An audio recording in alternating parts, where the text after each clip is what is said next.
오늘은 교회력상으로 삼위일체 주일입니다.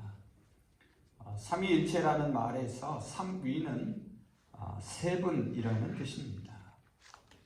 일체는 하나의 본질이라는 말입니다. 그래서 삼위일체는 본질이 하나로서 동일한 세 분 하나님이란 의미입니다. 성부 하나님께서 성자 예수님께 영생을 주셨습니다. 우리는 성령을 통하여 그 예수를 믿고 영생을 얻습니다. 우리의 구원은 삼위일체이신 하나님이 함께 일하신 결과입니다. 삼위일체 하나님을 통하여 이 땅에서 하늘을 만나는 경이로움이 저와 여러분 가운데 있기를 바랍니다. 여러분, 반복되는 우리의 일상은 지루할 수 있습니다.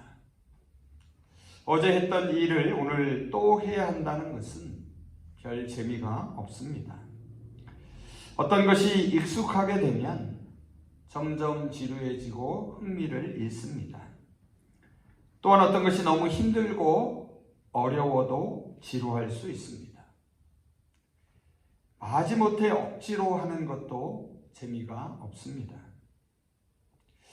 재미는 놀라움이 있는 즐거움이라고 할 수 있습니다. 신앙생활이 재미있으려면 새로움이나 놀라움이 있어야 합니다. 신앙생활을 억지로 마지못해 하면 재미가 없습니다.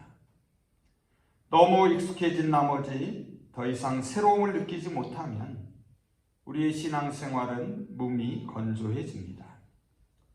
물론 익숙해진다는 것은 신앙이 성숙해지는 과정일 수도 있습니다. 하지만 재미없는 익숙함이 계속되면 결국 무력해질 수밖에 없습니다.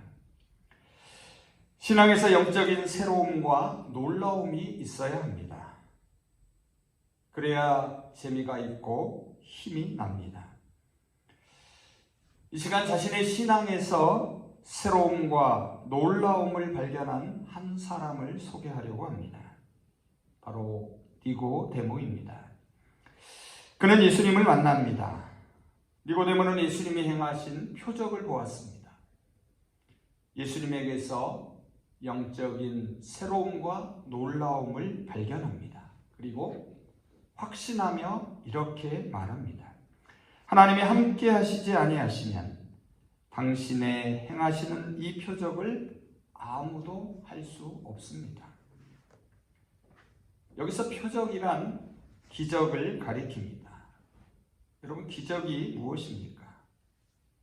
기적은 상식을 벗어난 기이하고 놀라운 일을 말합니다.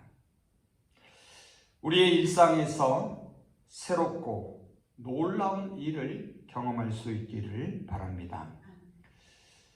오늘 본문을 보면 니고데모는 유대 사회의 지도자였습니다. 또한 그는 이스라엘의 이름난 선생이었습니다.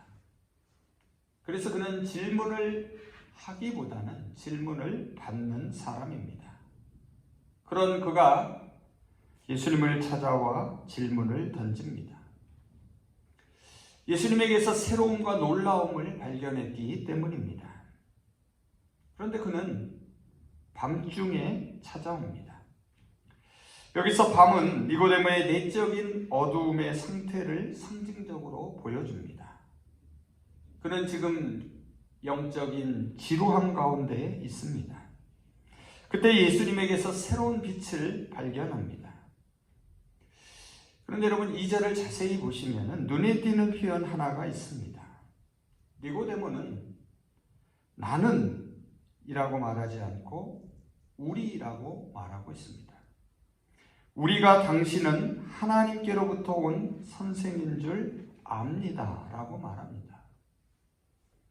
여기서 우리는 어둠 속에서 삶의 방향과 의미를 모르고 지루하게 살아가는 사람들을 가리킵니다. 그런데 예수님에게서 새로움과 놀라움을 발견하게 된 사람들입니다. 돈이 많아도, 명예가 높아도, 권력이 커도 삶이 공허하고 지루할 수 있습니다. 새로움과 놀라움이 없으면 삶이 재미가 없고 의미가 없습니다. 신앙생활을 오래 했어도 새로움과 놀라움이 없으면 생동감이 없고 활력이 없습니다. 영적 무기력증에 빠질 수 있습니다. 어둠 속에서 예수님과 니고데모와의 대화가 시작됩니다. 앞서 말씀드린 것처럼 니고데모가 예수님을 찾아왔습니다. 그리고 먼저 말을 건넵니다. 그런데 놀랍게도 예수님이 대화를 주도합니다. 니고데모는 단지 2절과 4절 그리고 9절에서 3번 말할 뿐입니다. 나머지는 모두 예수님이 길게 말씀하십니다. 3절에서 예수님이 니고데모에게 첫 말씀을 건네십니다. 시작부터 그를 어리둥절하게 합니다. 2절에서 니고데모는 당신은 참으로 하나님께로부터 오신 선생님입니다 라고 말을 건넸습니다. 그런데 예수님은 곧바로 누구든지 거듭나지 아니하면 하나님의 나라를 볼 수 없다고 말씀하십니다. 여러분 어떻게 보이십니까? 마치 동문서답을 하고 있는 것처럼 보입니다. 하지만 그렇지 않습니다.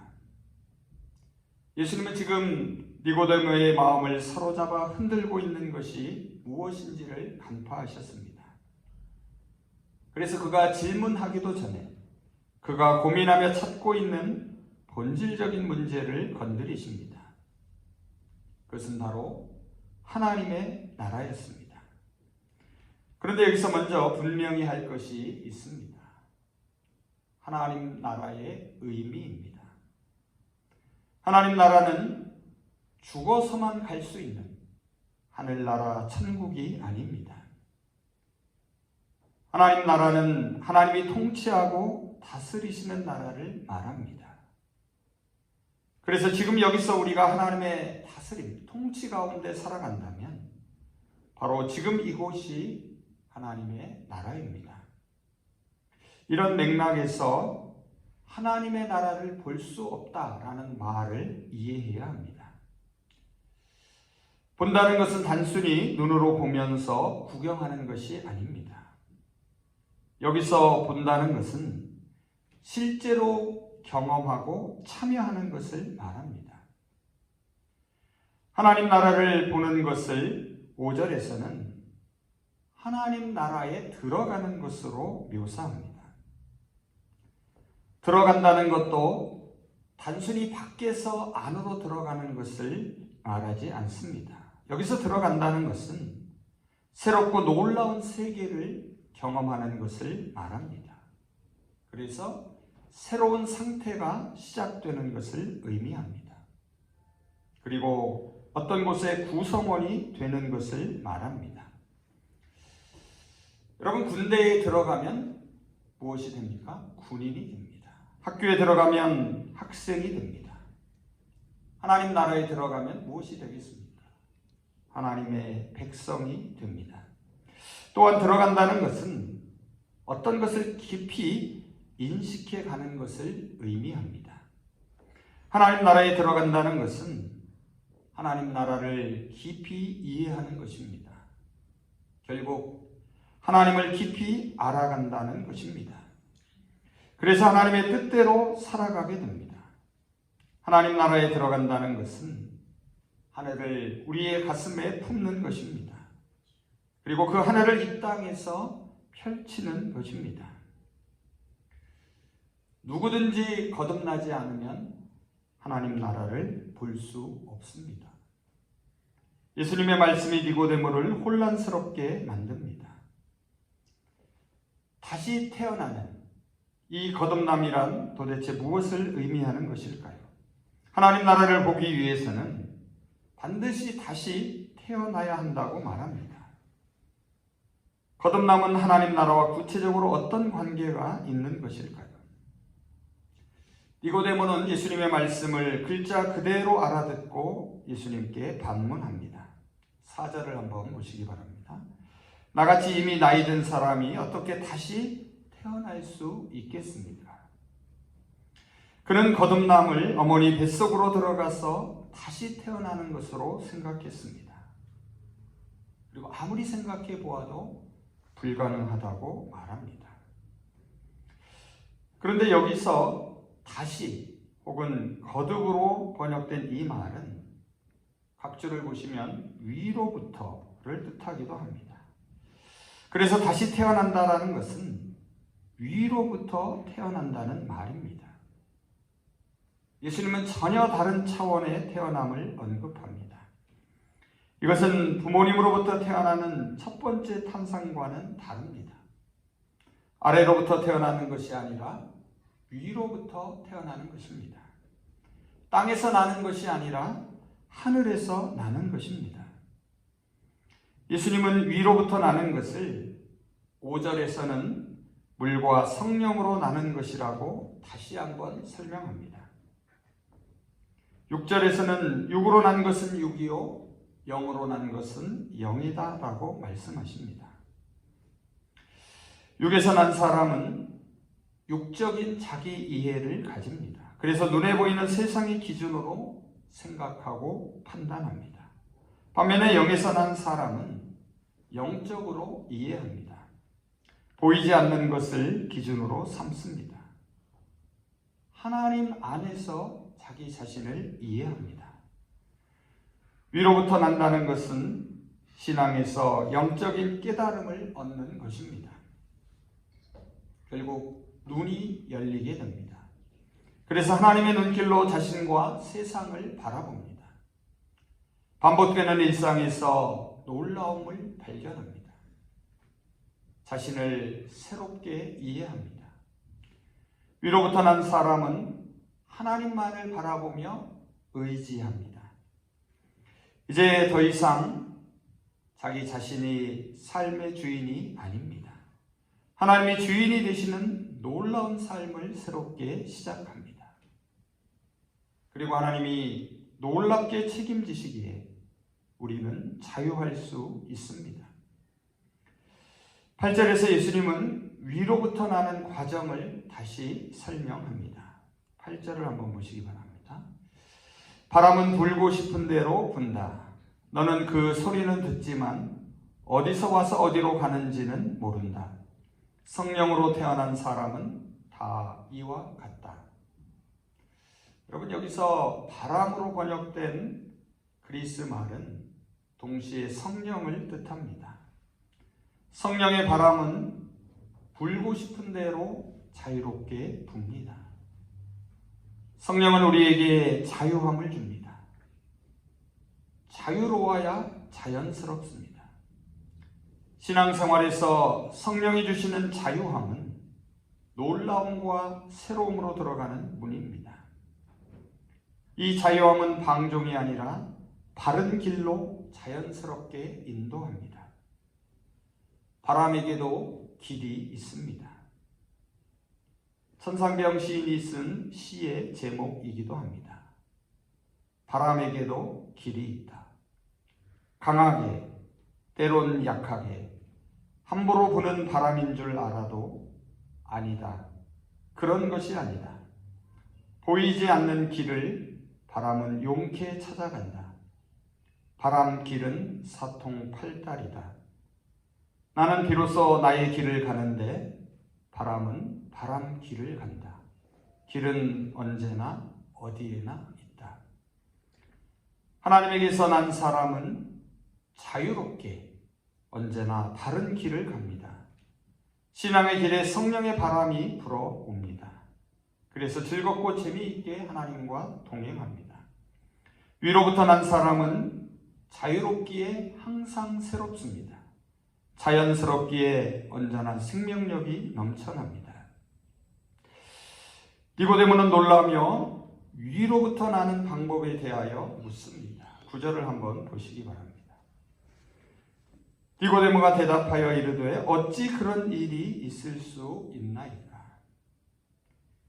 예수님은 그에게 땅에서 하늘을 바라보게 하십니다. 위로부터 난 사람도 계속해서 땅에 살아갑니다. 우리는 새로워졌지만 세상은 그대로입니다. 하지만 위로부터 난 사람은 자신과 다른 사람과 세상을 바라보는 관점이 달라집니다. 하나님 안에 있는 자신을 새롭게 바라보게 됩니다. 위로부터 난 사람은 참된 자신을 찾아가기 시작합니다. 우리 안에 있는 잘못된 인격과 고집스러운 자아가 점차 힘을 잃습니다. 굽었던 것이 점차 바르게 펴집니다. 불순했던 것이 점차 순수하게 변화합니다. 깨어져 희미했던 하나님의 형상이 서서히 살아나기 시작합니다. 예수님은 니고데모에게 보다 깊은 영적인 차원을 알려주십니다. 위로부터 난 사람은 영적으로 자란다고 말합니다. 세상을 새롭게 바라보게 됩니다. 일상에서 놀라움을 발견하기 시작합니다. 위로부터 난 사람은 지금 여기에서 미래의 영혼을 바라봅니다. 지금 하는 일을 소중히 여깁니다. 함께 있는 사람을 귀하게 생각합니다. 위로부터 난 사람은 자신의 근원이 하나님께 있다고 생각하며 살아갑니다. 그렇다고 위로부터 난다는 것이 우리의 도덕적, 윤리적 완성을 뜻하는 것은 아닙니다. 여전히 모순과 갈등 속에서도 참된 근원이신 하나님과의 깊은 만남을 이어갑니다. 아래로부터 난 육의 사람은 자신의 참된 근원에서부터 멀어져 있습니다. 그래서 자기 자신을 바르게 이해하지 못합니다. 그는 반복되는 일상의 삶을 지루하게 느낍니다. 반면에 위로부터 난 하나님의 사람은 다르게 생각하고 바르게 행동합니다. 그는 바람처럼 자유롭습니다. 놀랍게도 새롭습니다. 그는 언제나 자연스럽습니다. 그는 생명의 풍성함을 누립니다. 위로부터 주어진 생명이 그 안에서 넘쳐나기 때문입니다.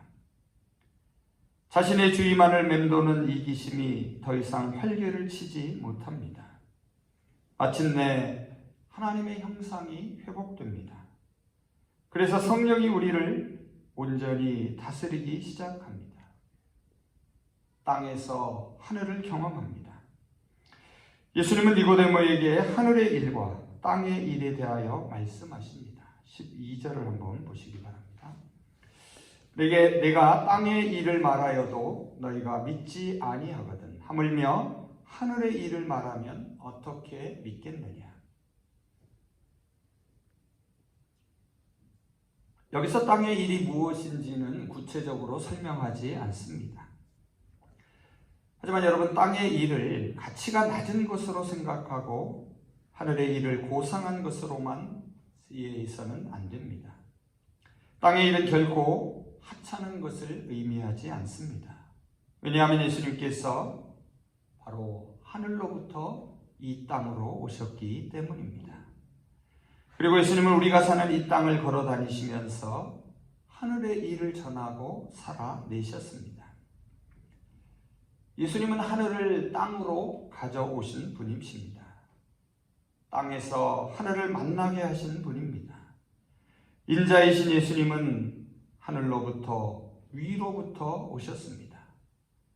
땅에서 하늘의 이야기를 들려주시고 다시 하늘로 올라가셨습니다.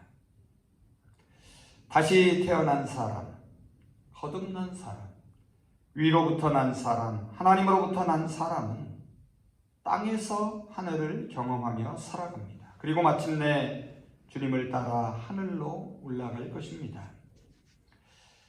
오늘은 삼위일체 주일입니다.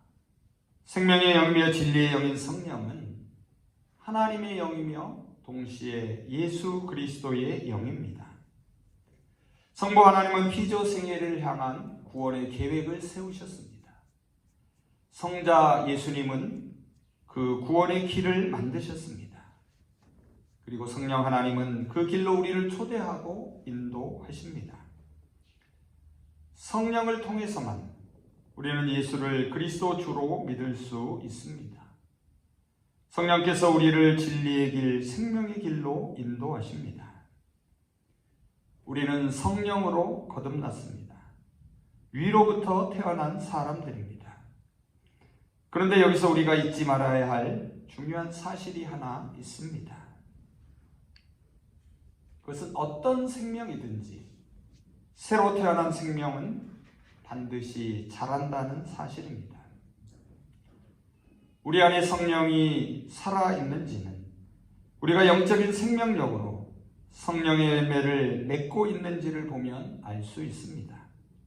일상에서 영적인 새로움과 놀라움을 경험하는지를 보면 알 수 있습니다. 영적으로 거듭난 우리는 뿌리를 내리고 줄기를 세우고 마침내 성숙한 열매를 맺어야 합니다. 하지만 성장하지 않는다고 좌절하거나 절망할 필요는 없습니다. 당장 열매가 보이지 않는다고 조급해하며 스스로를 자책할 필요도 없습니다. 그렇다고 영적 성장에 무관심과 무책임으로 일관하라는 말도 아닙니다. 우리는 계속해서 영적 성숙을 기대하며 간절히 사모해야 합니다. 스스로 태어나는 생명은 없습니다. 스스로 자라는 생명도 없습니다. 우리에게는 확실한 소망이 있습니다. 그것은 우리를 위로부터 나게 하신 성령은 생명을 친히 자라게 하는 영이라는 사실입니다. 예수님과 니고데모의 대화는 13절에서 끝을 맺습니다.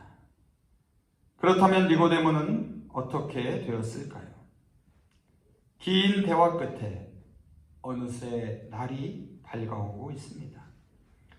니고데모는 요한복음 7장과 19장에서 두 번 더 등장합니다. 7장에서 그는 대제사장들과 바리새인들 앞에서 공개적으로 예수님을 변호합니다. 영적으로 조금 성장합니다. 19장에서는 아리마대 요셉과 함께 예수님의 시신을 가져다가 장례를 치릅니다. 영적으로 훨씬 성숙해졌습니다. 그는 이 땅에서 예수님의 죽음을 곁에서 지킨 마지막 사람이 됩니다. 그는 위로부터 태어났습니다. 조금씩 성장하고 점점 더 성숙해져 갑니다. 우리 그리스도인들은 위로부터 태어난 사람들입니다. 언제 어디서 어떻게 거듭났는지는 그렇게 중요한 것이 아닙니다. 지금 여기서 성령이 주시는 생명으로 살아가고 있는지가 중요합니다. 계속 성장하며 성숙해 가는 것이 중요합니다. 반복되는 우리의 일상에서 새로움을 발견할 수 있기를 바랍니다. 계속되는 신앙의 여정에서 놀라움을 체험할 수 있기를 바랍니다. 그래서 저와 여러분 모두 신앙생활이 즐겁고 재미있기를 소망합니다. 삼위일체 하나님을 통하여 땅에서 하늘을 만나는 경이로움이 저와 여러분 가운데 있기를 바랍니다.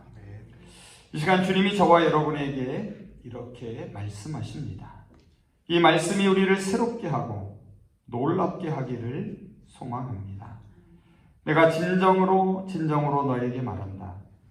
누구든지 위로부터 나지 않으면 하나님 나라를 볼 수 없다. 바람은 불고 싶은 대로 분다. 너는 그 소리는 듣지만 어디에서 와서 어디로 가는지는 모른다. 성령으로 태어난 사람은 다 이와 같다. 기도하겠습니다. 삼위일체로 일하시는 하나님, 예수 그리스도께서 십자가에 내어주신 생명을 성령을 통하여 받아 누리게 하심을 감사드립니다. 성령으로 다시 태어나게 하시어 땅에 살아도 하늘을 바라보게 하시고 위로부터 난 존재로서 이 땅에 하늘을 펼쳐가게 하여 주시옵소서.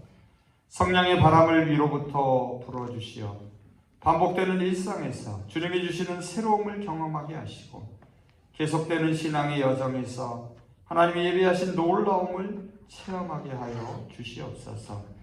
삼위일체 하나님을 통하여 이 땅에서 하늘을 만나는 경이로움으로 저희를 늘 인도하여 주시옵소서. 예수 그리스도의 이름으로 기도합니다. 아멘. 다 같이 찬송.